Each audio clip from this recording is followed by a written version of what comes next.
The third area we're focusing on innovation is combat, and I'm going to let John talk to you a little bit about that. I don't hear anything. Sorry, Colin. Yeah, so combat. Colin talked about that social thing, and while we talk a lot about our combat being really active too, I think another really, really important thing that we're trying to do with the combat is make it social as well.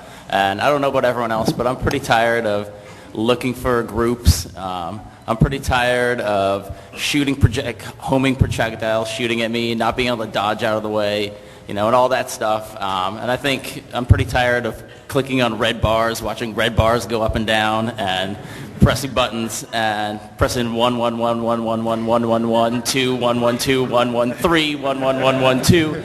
It's getting pretty old, and so we think it's kind of time for a change for that. And that's what the combat is all about.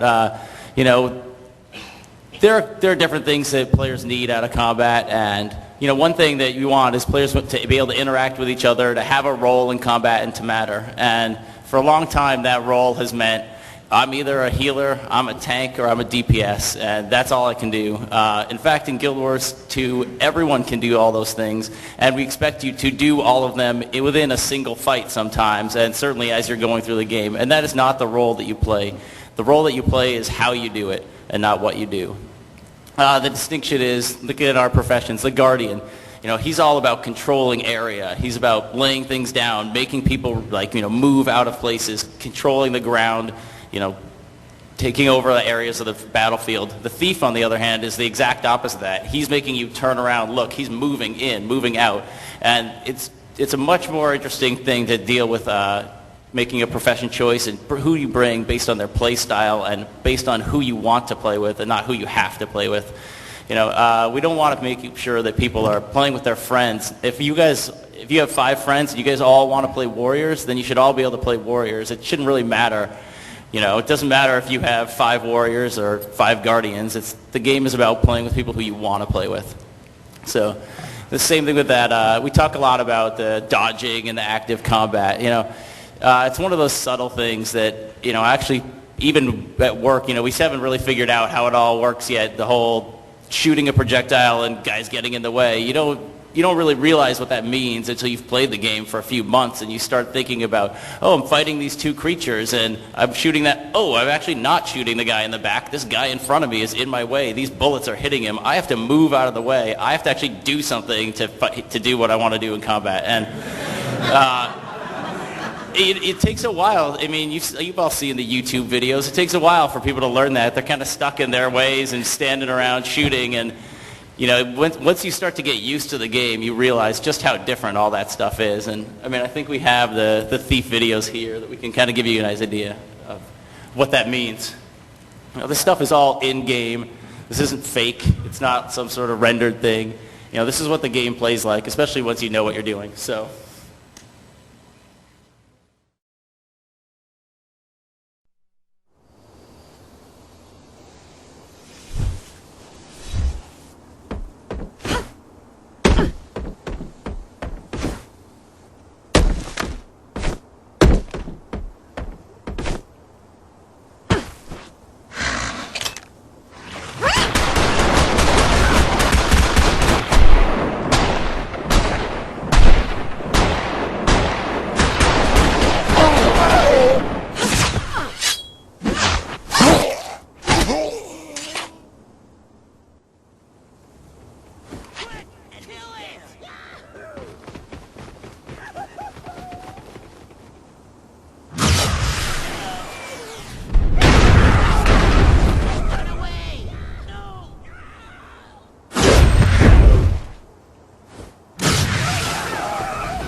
who wants to be playing Asura Thief after watching that? It's pretty awesome, huh?